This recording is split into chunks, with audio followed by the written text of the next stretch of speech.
Barrett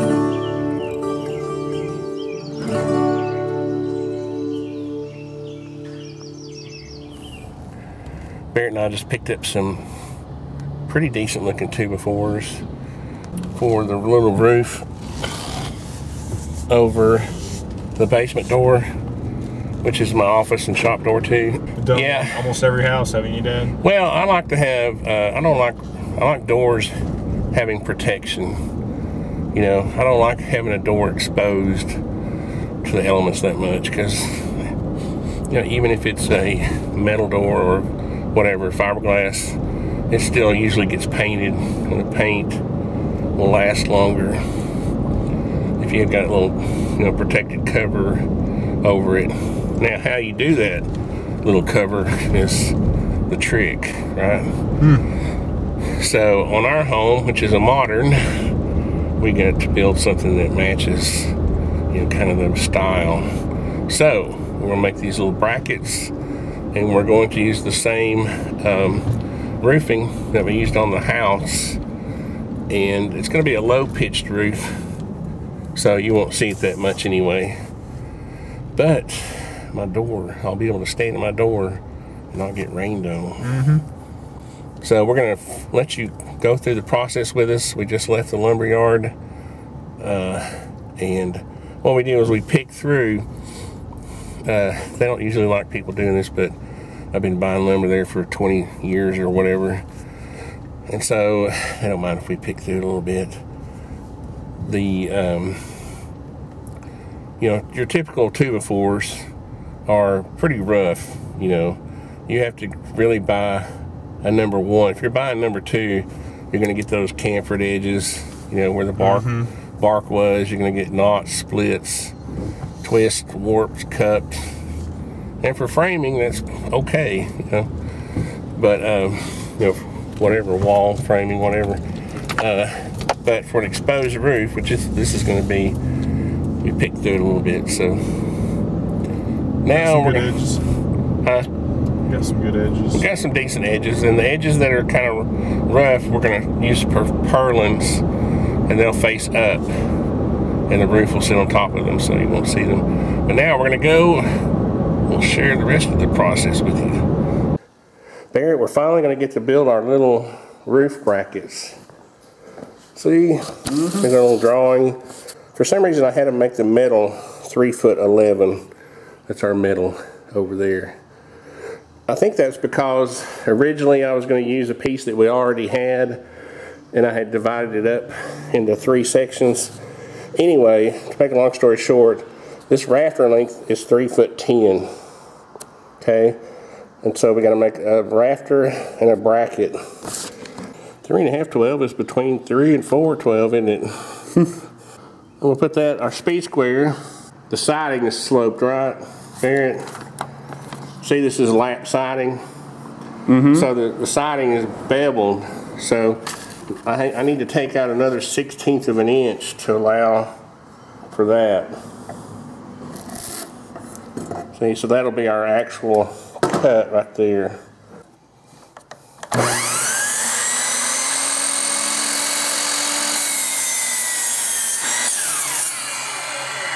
So that's 17 degrees, remember that. Okay. I moved it, but it was 17. All right, so this end just gets squared off. That didn't look quite square, did it? Is that notched in there?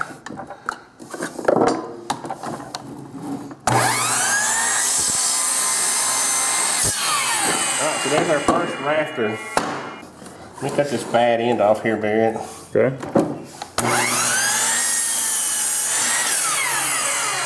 That's why I bought 10-foot 2x4s, so we can cut the bad part off. The reason I made it a 3.5 12 pitch is to make it easy. My drawing says come out 2'10" and 11/16. Don't ask me why, but just for the fun of it, I'm going to follow that. 2 foot 10 and 11/16. Now, we come back a foot. Hold me on that mark, Barry. Okay. Let me see it. All right, I got it, yeah. Now, all we gotta do is make a mark straight up. Because we know, straight up, dude. Because we know that the 2x4 is 3.5 inches wide. Now we have to just connect those 2 points. Where's the big square? Here, let's use the 2x4. That's the only reason I made it. Well, I wanted a low pitch. I didn't want a steep pitch. But when I realized I was gonna use 2x4s, I was like, hey, I can make it a 3.5 12 pitch, and that'll make this angle easy to cut. Now the trick is cutting that long cut.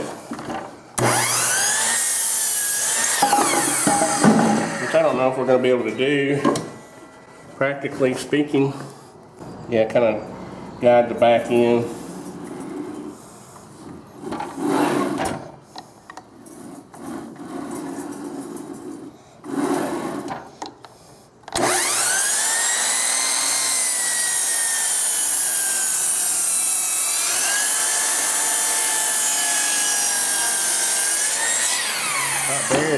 My Kreg tool won't lock down on a 2x4. I remember, I could have sworn, you know what it is? We have another one that's for timber framing, and it's the one that locks down. Oh. So this is the smaller one, but I'm going to go ahead and use it because I'm ready to get this done. That spruce is easy to go through, isn't it? Mm-hmm. But what I'm going to do is put a pocket hole on each side.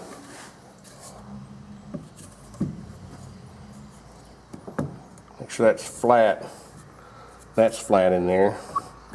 Kind of lock it down.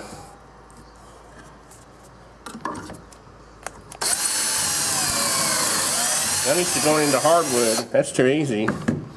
So I have to be careful when we're driving that in, not to, you know, drive it in too far. The other thing I want to do is put one right here, but I'm just going to leave it exposed, you know. But I want a little countersunk hole because, or pilot hole, because this will split if you're not careful. So I'm probably going to come back right about here and put one right in the middle. So I'm just going to barely run this one in, Barrett, because you saw how soft the wood is. Yeah.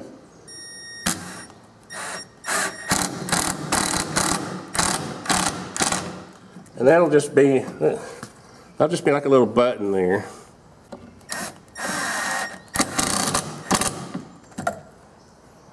And if anybody has any doubt about how strong these are, don't doubt it. Barrett knows how, you know how strong these are, Barrett. Oh yeah.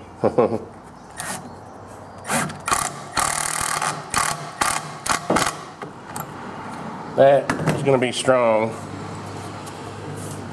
So what we're going to do is we're going to put a bracket on there like that.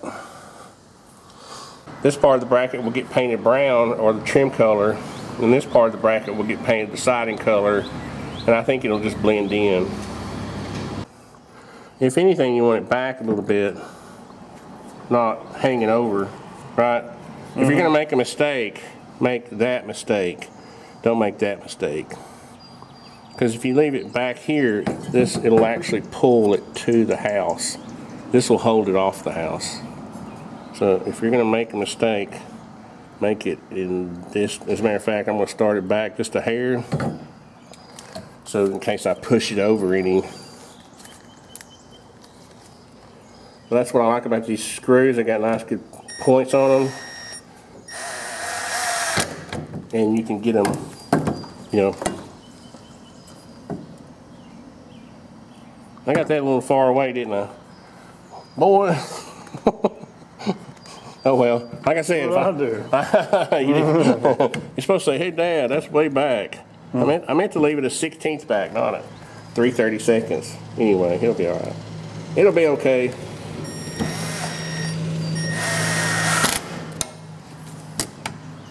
So now when I screw these in this way, it'll pull it. It'll pull this to the house, not hold it off the house. Let's just go with 3 screws this way. Let's see if I can do a little better on this one. We also have this lined up. We use the square to line this up this way too.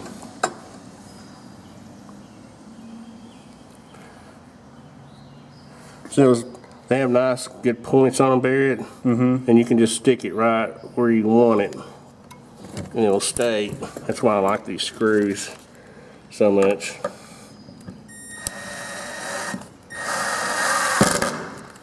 And you can just get the angle. After you get that first one in, you can adjust the angle. See?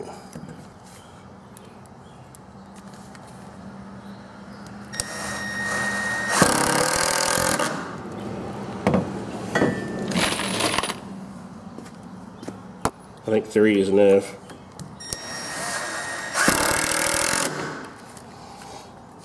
That's going to be strong. So you see, what we'll have is a room for a 2x4 purlin on top of that, and then the metal roof, and then there will be about 3 inches for flashing up there. Looks good, doesn't it, Barrett? Yep. Of course, it goes down there above that door, not up here. We're just testing it up here. You like our paint colors? YouTube? Last time y'all saw it, it was big orange.